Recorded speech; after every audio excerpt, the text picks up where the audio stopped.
Hello. Hello. Hello. Hi, Roxane. Hi, Jessica. This is the first time we've been on a stage together. It is. I was very I can't excited believe it about took this. this long. I can't believe it took this long either, and I may have brought like 10 pages of questions, so I'm going to try to keep myself a little tight. We'll keep it tight. All right. You obviously have a lot of fans in the audience. Fans, hello. And we all know you from your books and from your columns, but I'm also sure that everyone here probably follows you on Twitter. Never heard of it. Never heard of it. There's just a few things going on with Twitter this week, and I would love to hear your thoughts. I know you must have just a few. Plenty of thoughts. My next column is about Elon Musk. Is it? In many ways, I'm a black woman on the internet. I'm a fat black woman on the internet. So I don't think that it's going to change that much when Elon sort of opens the floodgates to the demons. They're already there. They're already harassing anyone who's underrepresented or marginalized in some way. And so I think a lot of the hysteria is grounded in people who are recognizing that they're about to lose not a safety, but a space that was previously basically very amenable to them. But for those of us for whom that space is incredibly hostile, we're just like, it's just going to be Wednesday. It's really, nothing's going to change. But I do think that giving bigotry an unfettered platform is a problem. And it is deeply concerning that the richest man in the world felt so constrained by not being able to show his ass on Twitter that he spent $43 billion to buy it, and that there is not one single check or balance in this country to stop him. That's a huge problem. And he's doing very strange things, like he's made a series of memes basically targeting Twitter executives, women, of course. And again, there's literally nothing that can stop him because he's that wealthy. And I just don't even know how we begin to address this level of unchecked wealth where there are literally no rules, there are no consequences, and there's nothing that can be done. That's terrifying, and that's authoritarianism, just really in a gilded way. So Yeah. I'm concerned. Yeah. I mean, I think a lot of us are really afraid, and I think in some ways it's going to be the same in terms of the harassment, but I also worry about an exodus of marginalized voices, right? Well, I think the exodus is going to happen. Yeah. I think 90% of the people who say they're leaving are lying. They're just fucking saying That's it true. to say it. But it's always been that way. People love to talk about leaving social media, and they never, ever go. I have said no such thing because I have no real plans. The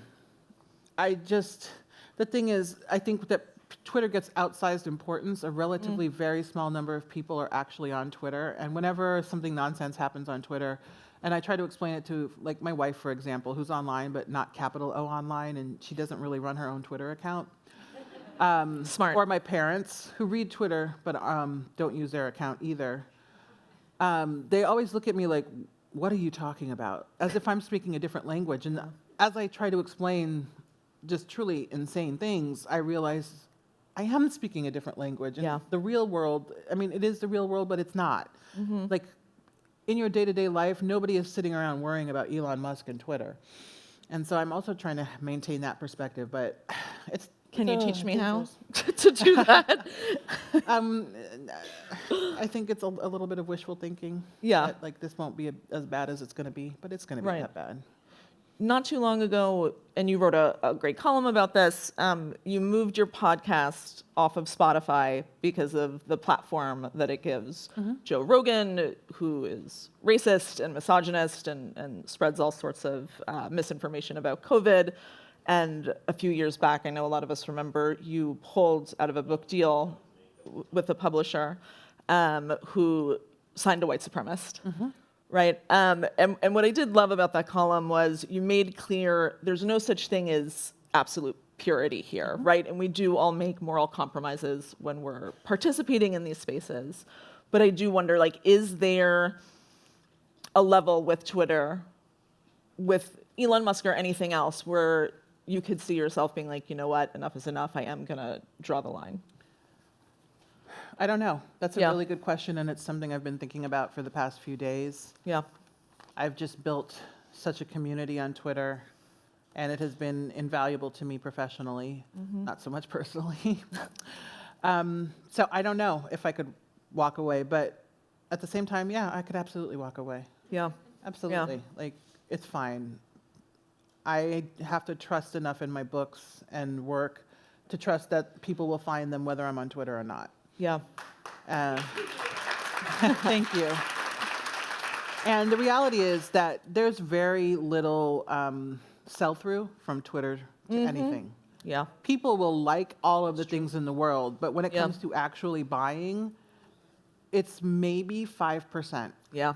And so that's, like in sort of weighing the pros and cons, it's like, yes, I can definitely afford to. Yeah. I don't, like, instinctually don't believe that, but intellectually, I Right. absolutely know that the world would not come to an end. Yeah.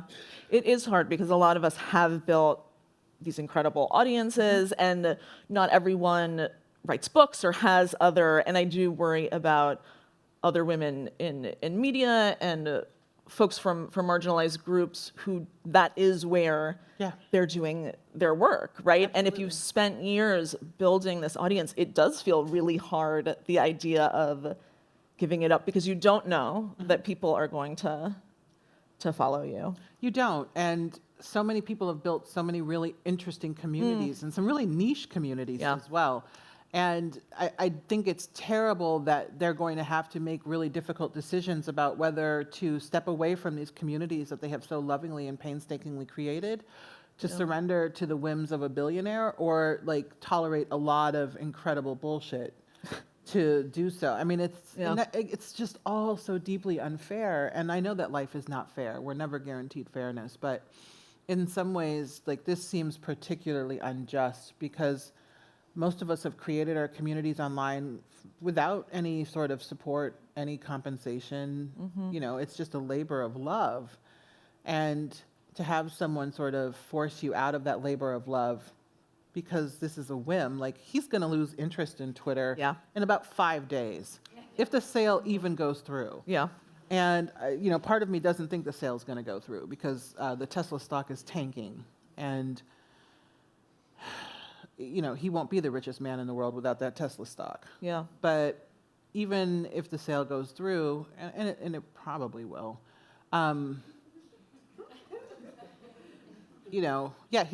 he's a billionaire who just does 5,000 different things. Yeah. He's not going to stay interested, and so he's going to find some really horrible person to run it into the ground.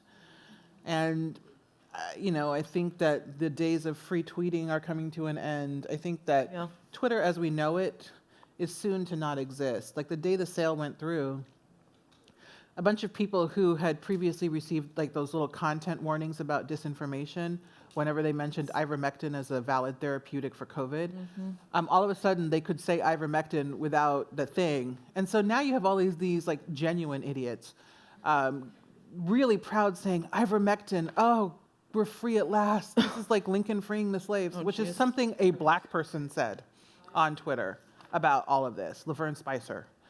Well, technically black. And yeah, I said it.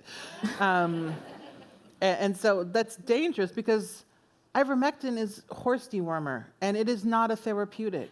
And hydrochloroquine is not a therapeutic. And people are killing themselves believing this nonsense because they're so desperate to feel better. And that's when you have to realize at some point it's not even just about like losing followers or losing communities. It's about people losing their lives. Disinformation is one of the biggest problems we're facing now. And I cannot believe that we're in a position where we have to embrace disinformation.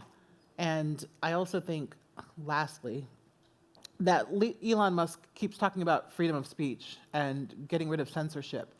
I think that he thinks that if he does less content moderation on Twitter, he's going to find like some new friends. But it's like, dude, nobody talks to you because they don't like you. Yeah. Like, and you can't like buy that like. I mean, you have all those sycophants who they like you because they think that maybe if they're near you, they might someday become a billionaire too. They don't really care about you. And I think a lot of conservatives are going to find that they're not going to get more popular without content moderation. They're really not. You are selling something nobody wants. Yeah. Yeah. They really are just self-victimizing, I think, in this moment in a really interesting way. Oh. Oh, that's okay. I was like looking at that little water. I was just like, I don't Mini understand this You water have situation one too. at all. I'm trying to keep it far away from you. Thank you. Racism. I know. So, Okay. speaking of racism, Ben Shapiro, Oh. tweeted, this was like the most amazing tweet to me. He's like, if Elon Musk buys Twitter, he should hold a Truth and Reconciliation Commission to make amends and address the way that conservatives have been, silenced and victimized on Twitter. And obviously, this is something that keeps coming up on the right? This idea that the powerful are really the ones being victimized, that women who name their abusers are somehow victimizing men, that black people who talk about racism are somehow victimizing white people. And obviously that's not new, but it does seem to be a strategy that's really taken hold over the last year or so. And I'm really curious about what you think about it. Online conservatives in particular, but I think all conservatives are very much interested in persecution. And they have profound persecution complexes. They just believe that they're oppressed. And what that means is that I don't get to have everything I want, how I want it, when I want it. So, oh my God, that's oppression. Stop talking about racism, we've solved that. It's just so ridiculous. Yeah. And I think at some point, and that point is now, we have to stop engaging these people as if they're worthy interlocutors. They're not. Yeah. Stop talking to them. Why on earth would you engage with someone who says that we need to have a Truth and Reconciliation Council about Twitter? That's not a serious person. Yeah. And we also know that he can't arouse his wife. So Do people know what she's talking about? Okay. Do you want to explain, or I can? I mean, you can explain. This is legitimately amazing that he explained very seriously on Twitter that his wife, who is a doctor, told him that, because he was talking about WAP, like the song, and he said that his wife told him, "Don't worry, any woman whose vagina is wet has a medical condition. That is not a normal thing." He literally said this, and he said this. And he on the tweeted internet. it very proudly. And so ever since then, we've all known, like, your wife told you that to make you feel better. Because you don't know, that he didn't know that vaginas get wet during sexual arousal at his big age. That's an illness. He has never satisfied a woman a day in his life. It's just so, I'm sorry, but I can't talk to I really a love man that who we ended can't- up there. I have to say. I don't listen to men who don't know how to have sex well. That's not... That's a good... And which is to say... that's a lot of... I listen to a lot of men. I listen to like 3. And in general, I have to vet them personally. I'm like, okay, now you may speak. I love you, Roxane. I love you so much. I'm trying to keep it together. I think what's so hard about this conversation and the way that conservatives right now are treating accountability as oppression, right? Is at the same time that they're talking about free speech or cancel culture and things like that, we're seeing these laws get passed, the Don't Say Gay laws, and these laws that are prohibiting teachers from talking about very basic facts about our country's history with racism. Where do you see this going? Like this is feeling really scary to me. I think it's feeling really scary to a lot of people. Yeah. I think that's the real problem. Like we have, and which is why I say don't engage bullshit. Because there's so much real stuff happening that's very terrible that we need to engage with, and most of it is happening legislatively. The thing about Republicans is that they are very effective at messaging. In like a matter of years, they have shifted the way that we engage with the phrase fake news, such that let's not trust mainstream media. Anything we don't like, oh, that's fake news. That's not real. They've done it historically with things like global warming. Global warming is what we should be calling it because the planet is getting hotter and hotter and hotter. So a consultant named Frank Luntz put together a focus group and came up with the phrase climate change for conservatives. And then, of course, created this whole memo to tell conservatives how to talk about it because climate change sounds more gentle. It's a shift. Climate changes. Oil drilling is now oil exploration so that energy companies can lobby more effectively to basically rob the planet of all of its natural resources because drilling is violent, but exploration is adventurous. And so they do this time and time again. They're doing it currently with critical race theory. Critical race theory is merely the idea, which is accurate, that systemic racism exists and that it influences every aspect of our lives. That's all it is. And it is a very small school of thought in academia. It is not taught anywhere in the K through 12 system. But there is a man named Christopher Rufo who works at the Manhattan Institute, and he's the one who did all of this.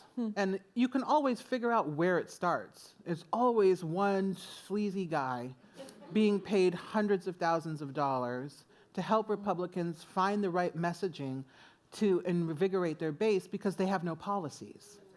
And the policies that they do have are deeply unpopular with everyone.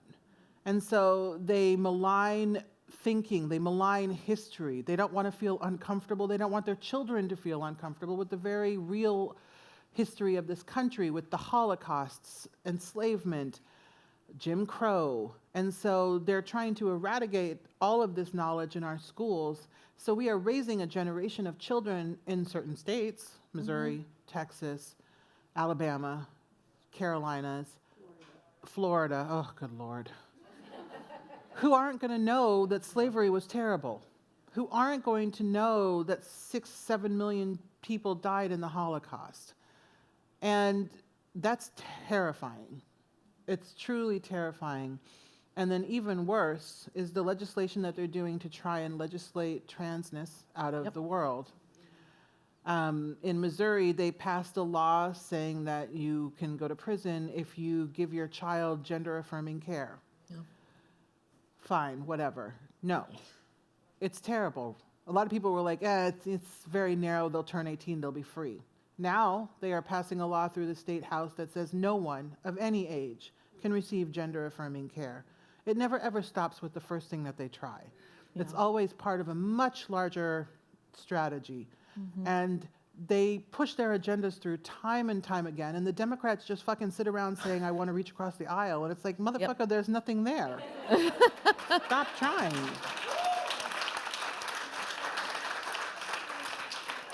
You know, and so I'm really worried. And then, of course, Roe v. Wade, which is going to be overturned within months. And it's easy for me to be like, you know, whatever, I'm 47. And doesn't look like it's gonna happen for me. No, I love kids. But, you know, like, it may not be the most pressing concern in my life, but I have two 11-year-old nieces, and I don't actually have to be related to you to care about your reproductive freedom. And, you know, what we're telling poor women is that you are going to have more children, and you are going to have to stay mired in poverty, because nothing will make a woman poor faster than children. And middle class and wealthy women are going to be inconvenienced in certain states, but all they have to do is get on an airplane or get in a car, take the time off of work, and get the abortion that they need. So that depresses me. As usual, the poor bear the brunt of these horrific policies. And until the Democrats get teeth and realize that the Republicans are never going to be your friends, they are never going to be happy until they get their way and are running the world into the ground, nothing's going to stop them. Like, it's just aggravating. I can't even look at them sometimes. They're just so passive and like so political, and they really, like, Why has Joe Biden not canceled student loans? Like, I have not paid a student loan bill in like 2 years, and no one else has either. And guess what? Nothing has happened.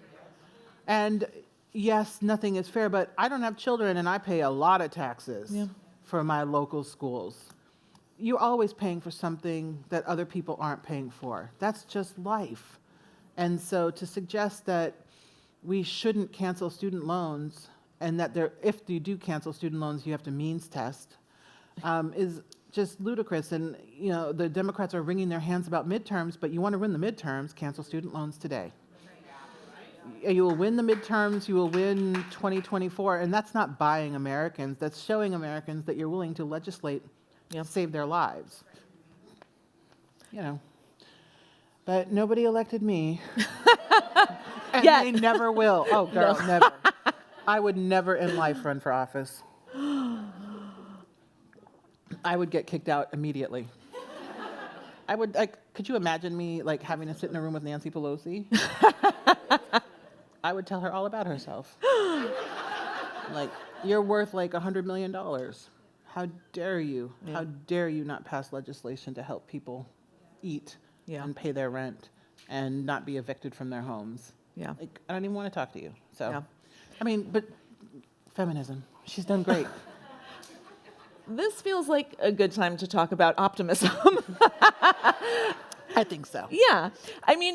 I do think that in order to do this work, you do have to be sort of an optimist at heart, because the assumption is that things can change, right? That things can get better. But obviously, it is so difficult right now, and it does feel so grueling and disheartening. And I'm just wondering, what do you do to keep yourself optimistic? What do you think that the folks in the audience can do to keep themselves sort of okay?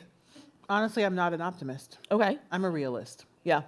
And I try to be optimistic, but when you look at reality, it's I'm sorry. Yeah. What am I supposed to be optimistic about exactly? But I think as a realist, I believe that people are capable of change. I believe that people are capable of real good more than they are capable of real evil. And so I try to believe in the potential of people to do the right thing. And I'm not talking about all people.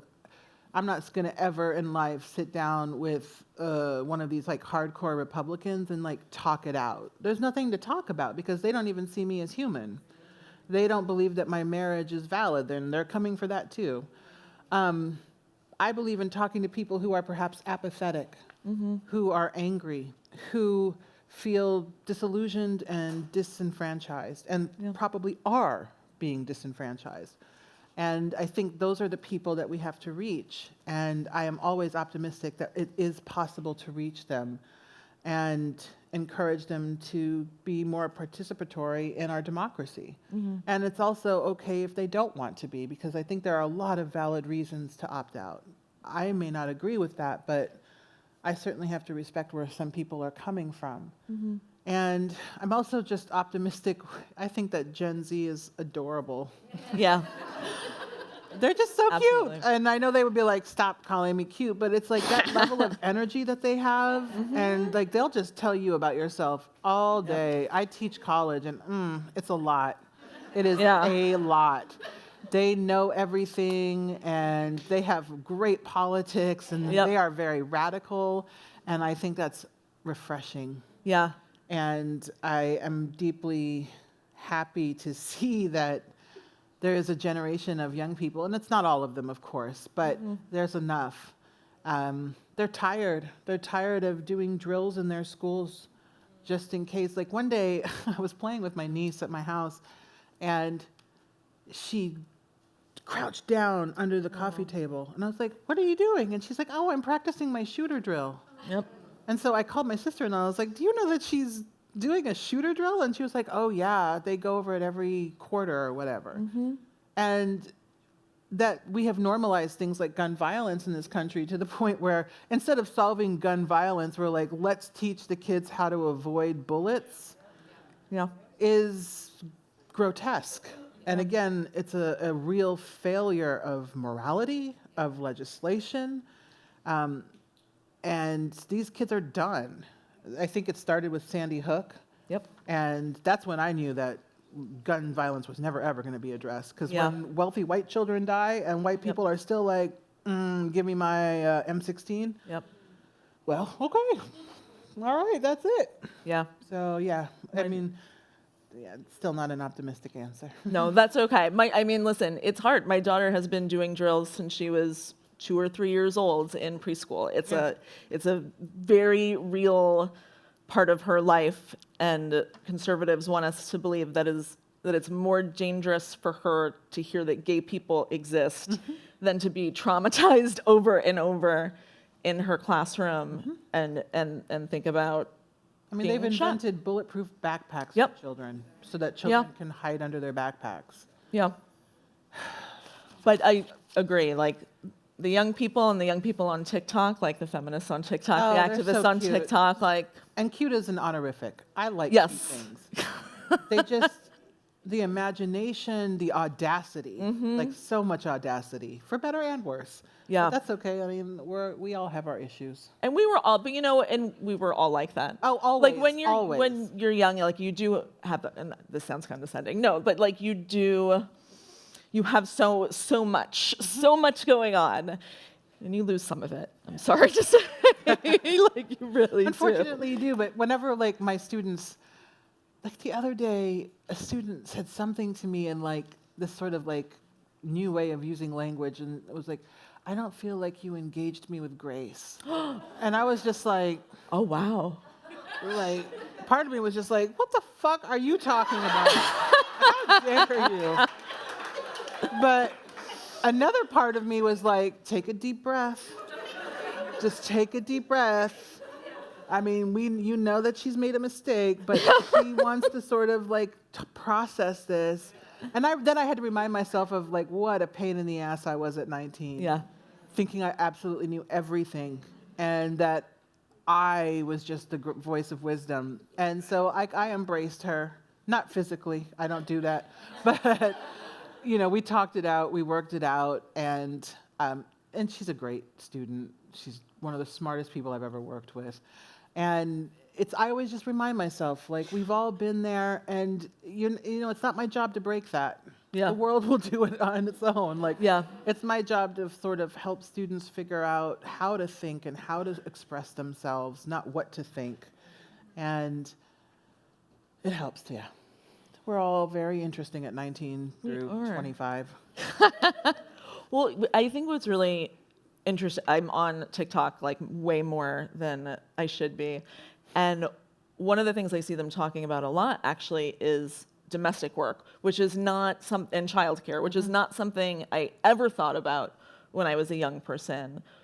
But this generation is actually like, they're seeing their mothers do the brunt of labor in the home, or they're seeing the messages that they're getting, and they're like, I don't know that I want to have kids. I don't know that I want to do this. Like, I may opt out of this whole situation because this looks really unappealing to me. Yeah.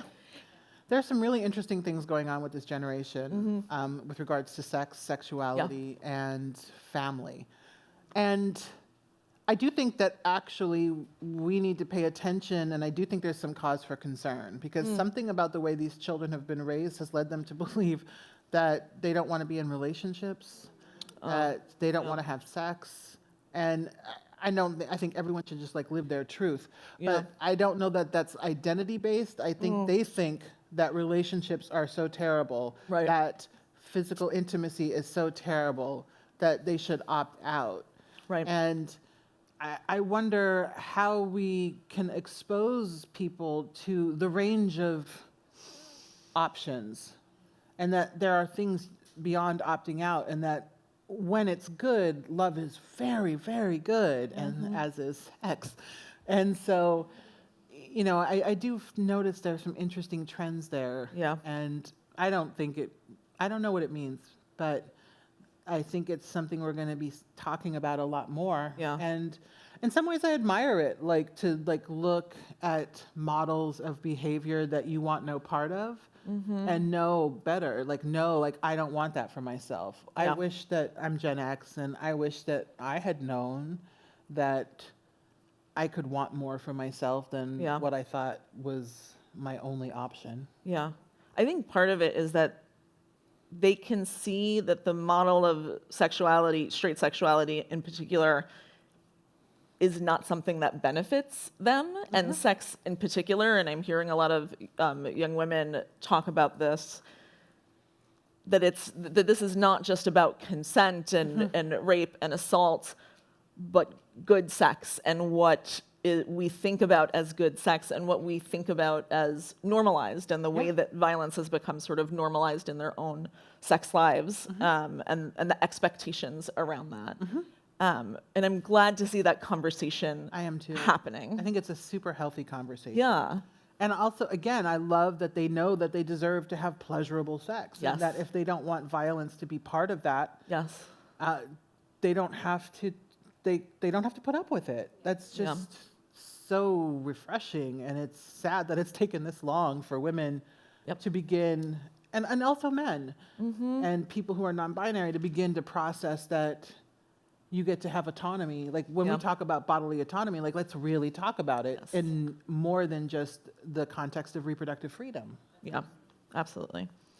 I want to go back to domestic work for a second, because so many women, millions of women, have left the workforce in the last 2 years. And something that's been really frustrating to me is that whenever I see it covered in the media, the framing is the pandemic forced women out of the labor force. I know, they're shitty husbands. Exactly. No, really and truly, because in every one of those articles, there's an anecdote of a husband who's like, I tried it for 2 days and like it was not I could not take care of these kids, or he kept sending the kid in to interrupt me while I was on a Zoom call. I read that article. I talked some shit about it on Twitter, and she messaged me. Oh no! Yes. Well, no, I didn't say anything rude at all. I was just like, I don't know that I could stay married to that man. Yes. And this is Oh where my goodness. journalism comes in. She DM'd me like that. Oh It my. was just one day where that happened, and the journalist warped it. And Okay. so because of that, I actually went and I did correct my tweet and said, guys, guess what? He's a good guy, because they're a black couple. I would not have done that for anyone else. No, but when a father steps up, of any father, let's acknowledge it. Yeah. And, let's not let this poor guy be maligned because the journalist wanted to tell the salacious story instead of the real story. And so just know that brother's raising his children and doing a very good job. I will use a different anecdote next time, but it But it really does feel like it wasn't the pandemic that forced women out of the labor force. It was male partners who refused to do their fair share. Absolutely. And we talk a lot about policy shifts, but I'm wondering, how can we really talk about a culture shift where it's not a given that men are just, and like, yes, not all men, but like most of them are not doing this childcare, and that it's not expected, to the point where like you have that anecdote and these stories in articles, and still that's not the framing. Yeah. I mean, I think the best solution for most women's problems these days is lesbianism. I do. Which is not to say that it's paradise, but it's pretty close. But no, in all seriousness, man, I don't know what it will take to get men to step up. Yeah. And to step up truly, not just like, hey, I vacuumed, or I took the kids to the park. I'm like, yeah, they're yours. Like, what? And it's not, one of the things my mom loves to say, my parents have been married, it'll be 50 years in December. Yeah, they're wonderful. And my dad, I actually did grow up seeing a dad, he worked outside of the home full time, but he did, for a man of his generation, he did a fair amount of housework, and he absolutely was an active parent. And my mom always said, there's no such thing as 50-50 in a relationship. Sometimes I gave 30 and your father gave 70%, and sometimes I gave 90% and he gave 10. And it's about shifting and balancing. And I wish that we could teach people to have conversations about what the balance of labor in a relationship can and should look like, and to stop measuring it by 50-50 and all of this sort of nitpicky accounting that I see some of my friends do with their partners. Yeah. Like, I watched the children for 37 minutes today, so like, how are you counting that? Yeah. And, when I think about, like, in my own relationship, we don't have kids, but we have a dog. And he is high maintenance.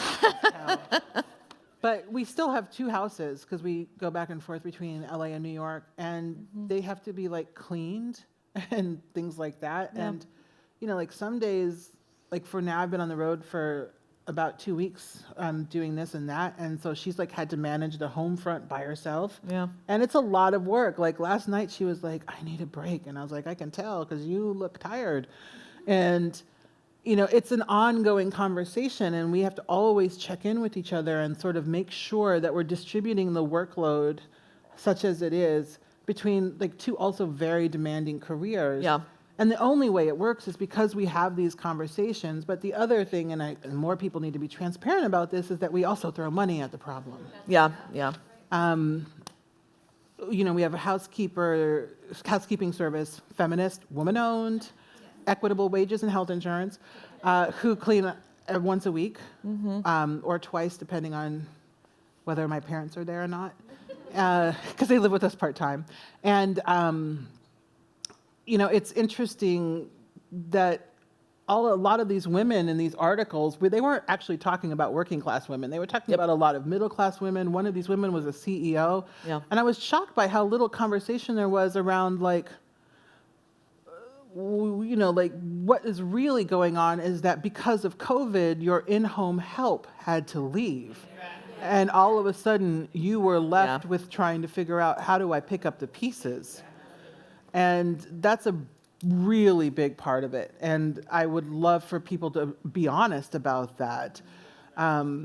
Because when the people that you hire to help you run your life can no longer be there for however long, that responsibility falls back to women immediately. Yeah.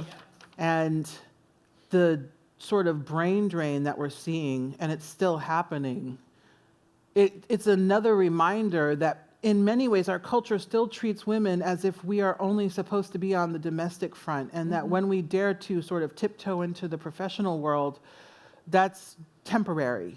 It's contingent upon not having to take care of our domestic responsibilities. And it shows that we have not gotten very far from the 50s and 60s.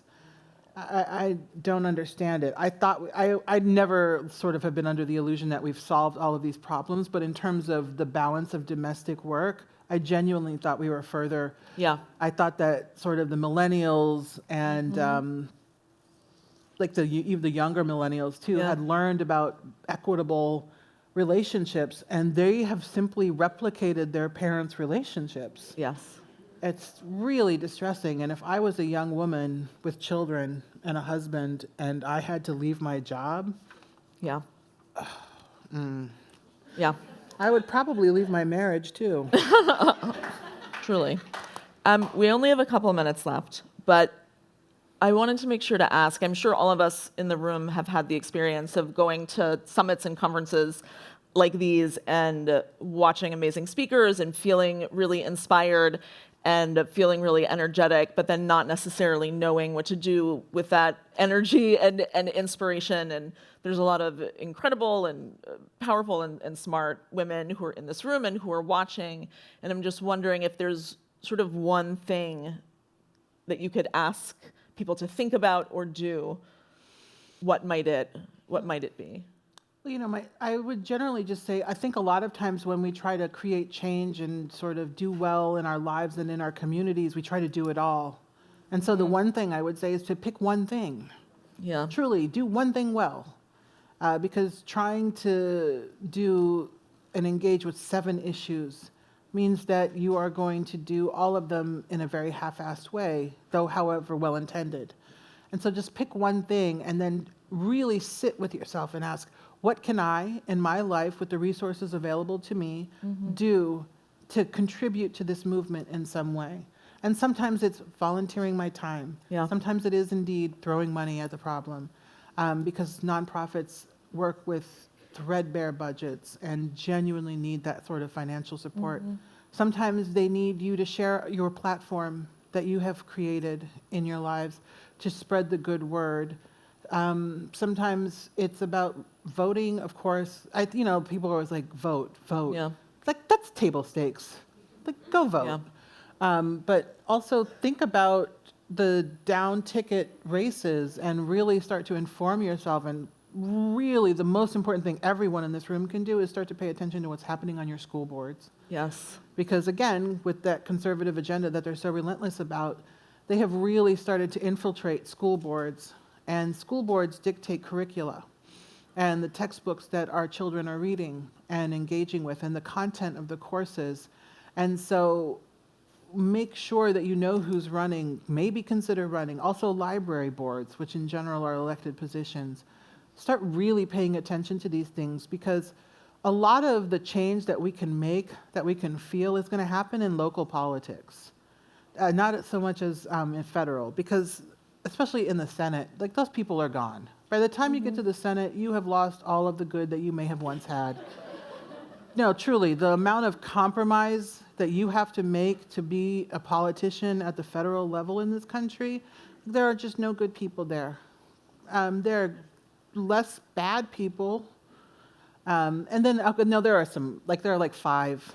There are 5 good congresswomen, and maybe 1 good congressman, and no good senators. And, and so, really start to pay attention to what you can do on the local level and really get to know your local candidates, because they not only are shaping the policies that affect your life on a day-to-day basis, they're shaping the policies of that will affect your neighbors. And that should matter. Yeah. And just to end us off, I know at the summit, everyone's been talking about how to create big, lasting change and what's sort of the dream and the ideal. So what's your moonshot? What, like, one big, huge issue would you love to see feminism take on, tackle, win? Oddly enough, subsidized childcare. Yeah.